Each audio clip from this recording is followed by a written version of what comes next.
Podemos começar? Podemos começar. Boa tarde a todos.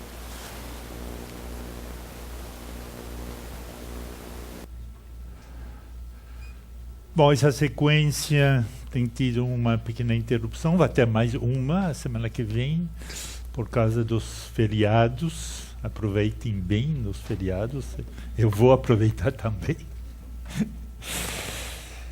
E a última vez falei utilizando uma palavra do Jean-François Lyotard, dissenso, uma palavra que talvez não existe em português, é a maneira de discordar, o dissenso.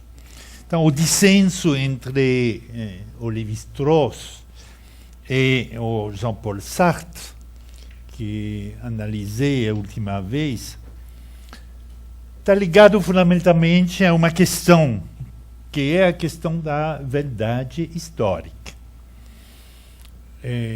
Vocês lembram que para o Sartre, essa verdade histórica pode ser reconstruída através de uma metodologia dialética. Essa verdade, finalmente, é atingível. Quando para o Lévi-Strauss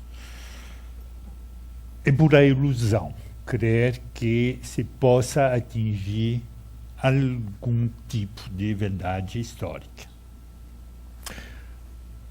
O Lévi-Strauss, precisando que é uma ilusão especificamente humanista, ligada provavelmente a um período já fechado, período que fazia parte, segundo ele, da cultura ocidental. Supostamente essa cultura ocidental já acabou. Essa ilusão ainda mais marcada na cultura francesa, e em particular na cultura da esquerda francesa. E isso refere ao mito da Revolução Francesa, que acho que aqui não se pode imaginar o quanto é fundamental no imaginário francês, na mitologia francesa. E como já insisti no primeiro seminário sobre o fato de que essa discussão muito conceitual, muito filosófica, sobre o sujeito, sobre, hoje vamos falar das instituições, é uma discussão que existe em todos os países, mas tem uma cor específica, também uma importância específica na cultura francesa, por causa da nossa cultura e, dentro dessa cultura, da importância do mito da Revolução Francesa. Isso lembra, assim, uma dica famosa do general Giap. Não está muito conhecido aqui, provavelmente. O general Giap é um general do tempo da Guerra do Vietnã. Foi ele que venceu os franceses em 1954, em Dien Bien Phu. E um jornalista lhe perguntava: geral, o que o senhor pensa da Revolução Francesa? Eu já respondeu, após um tempo de reflexão, e provavelmente cedo demais para avaliar. E acho muito interessante, porque quando se vê a efervescência das discussões sobre o sentido, sobre os resultados, sobre a razão da Revolução Francesa no contexto francês, e esse geral que conhecia muito bem, que tinha estudado na França, que conhecia muito bem a França, ele tinha essa distância que o estrangeiro tem respeito a essas coisas, e disse, bom, talvez ainda um pouco cedo para discutir sobre o significado da Revolução Francesa. Mas para os atores da vida intelectual francesa, e entre eles, em particular, os historiadores, esta questão tem a questão da possibilidade de estabelecer algo como uma verdade do processo histórico, tem um ponto de aplicação importante, que é a questão do sujeito histórico. Quem fez a revolução? Em proveito de quem? Quem são os atores? E, na verdade, se você dá uma olhada na bibliografia francesa, você nota que tem tantas histórias, todas distintas, com pontos de vista distintos, posições políticas a respeito distintas, de maneira que a Revolução Francesa, no mercado editorial francês, é realmente um campo de batalha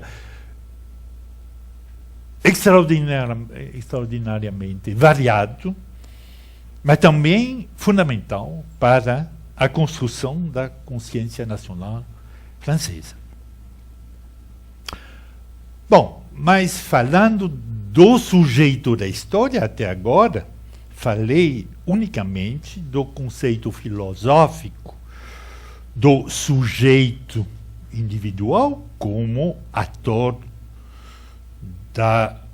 de uma certa ação, como conceito explicativo da ação histórica. E também, bom, isso do lado do Sartre e do lado do Lévi-Strauss, falei da sua dissolução, da dissolução desse sujeito nos movimentos quase que imperceptíveis da química e da física do corpo humano, que era a tendência do Lévi-Strauss.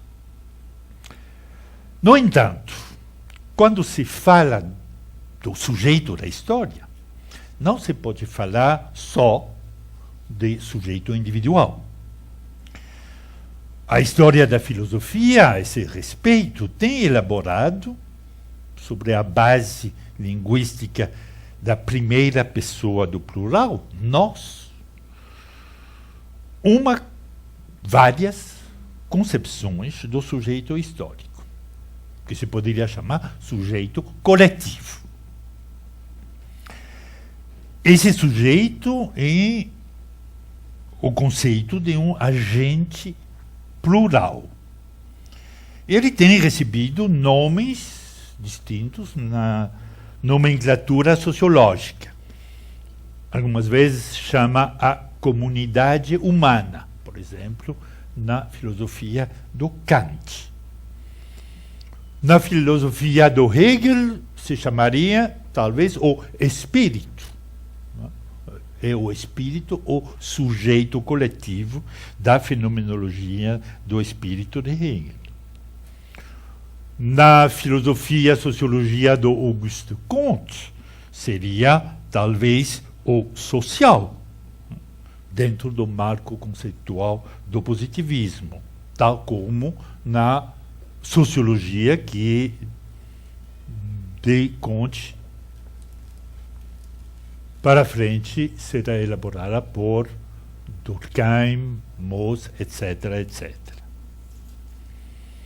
Então, temos várias figuras do sujeito coletivo que constituem como uma mosaica de denominações que reflete um fenômeno importante que é a dificuldade do pensamento racionalista tradicional, a dificuldade para enfrentar a hipótese de um sujeito plural. A filosofia tradicional gosta do sujeito individual, mas quando se trata de sujeito plural, coletivo, ela tem muitas dificuldades. Com certeza, a tradição intelectual que mais o usou e que mais o desenvolveu é o marxismo. E, pelo menos, ele tinha na mão um sujeito coletivo, o famoso proletariado, um verdadeiro ator da história, né? O sujeito explorado, nomeado proletariado. Mas é de precisar que a desconfiança frente ao conceito de história, essa desconfiança que já tratei nos seminários anteriores, tem muito a ver com as consequências epistemológicas do fracasso do projeto revolucionário, aquele da Revolução Francesa, se se quer dizer, mas, sobretudo, aquele da Revolução Comunista. Então, portanto, esse conceito do sujeito coletivo proletariado, entre aspas, é mais um problema que uma solução da questão do sujeito coletivo. E aqui tem uma questão fundamental. Quem é verdadeiramente esse sujeito coletivo chamado proletariado? São as massas, mas se se fala de massas para falar do proletariado, vocês sabem que as massas se entusiasmaram tanto para o nazismo como para o comunismo. Então é complicado utilizar a ideia, a noção, o conceito de massas para definir de uma certa maneira o proletariado, o sujeito coletivo do pensamento comunista. Talvez então seria o Partido Comunista, Partido Leninista na sua definição como vanguarda do povo explorado. Mas aqui também temos algumas dificuldades, porque o Partido Comunista, na história do século XX, perdeu muitas vezes a sua credibilidade. E para o que toca o nosso período, os anos 50, 60, 70, teve esses eventos fundamentais e terríveis que abalaram realmente a imagem do Partido Comunista. Foi 1956 a intervenção soviética na Hungria. Em 1968, num esquema semelhante, a intervenção das tropas do Pacto de Varsóvia em Praga, na Tchecoslováquia. Assim, a questão de quem é verdadeiramente o sujeito da história leva para uma certa alternativa. De um lado, temos o Partido dos Trabalhadores, que pode pretender lidar o movimento histórico, mas ele encarna o voluntarismo revolucionário. Esse voluntarismo que é uma das bases do pensamento, digamos, marxista-comunista.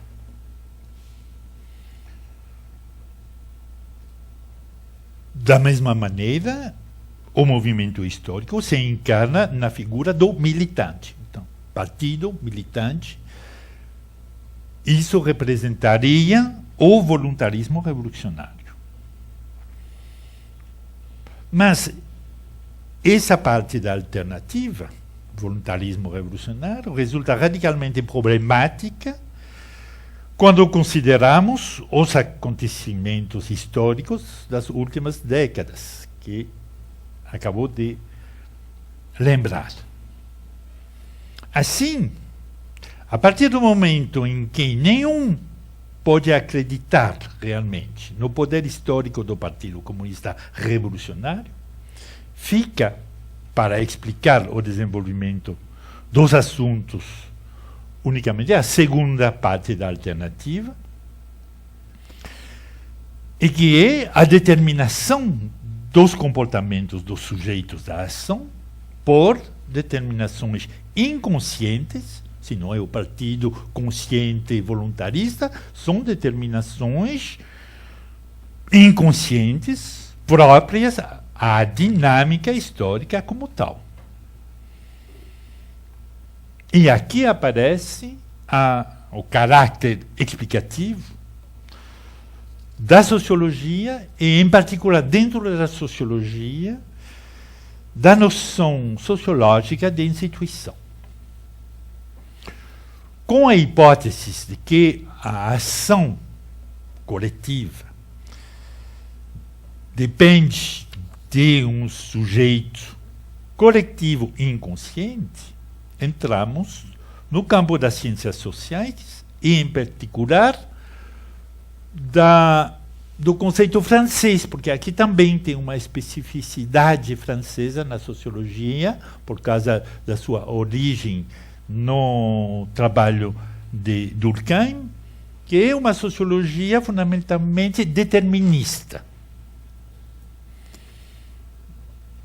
Não posso aqui estabelecer um balance entre a tradição alemã e a tradição francesa no campo da sociologia, mas com certeza tem uma característica mais determinista no âmbito intelectual francês.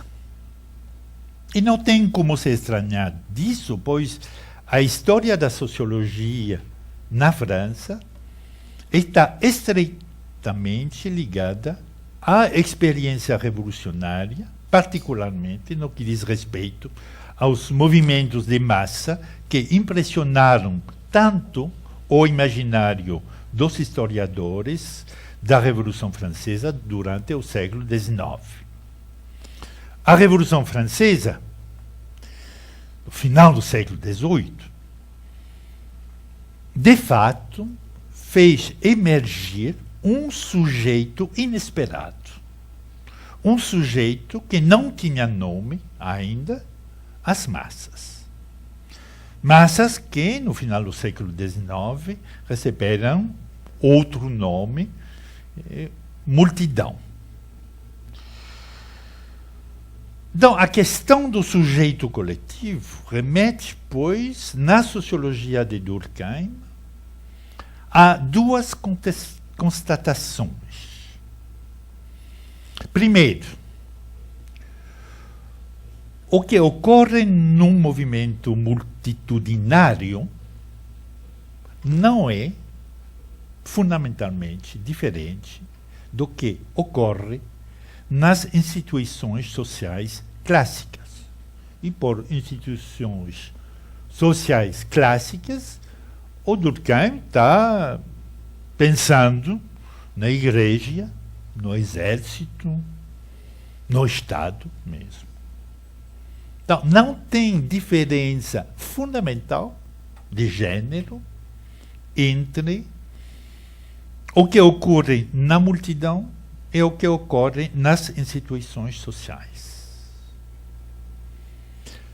Mas também, esse é o segundo ponto importante, a recíproca é verdade. Uma instituição não funciona de maneira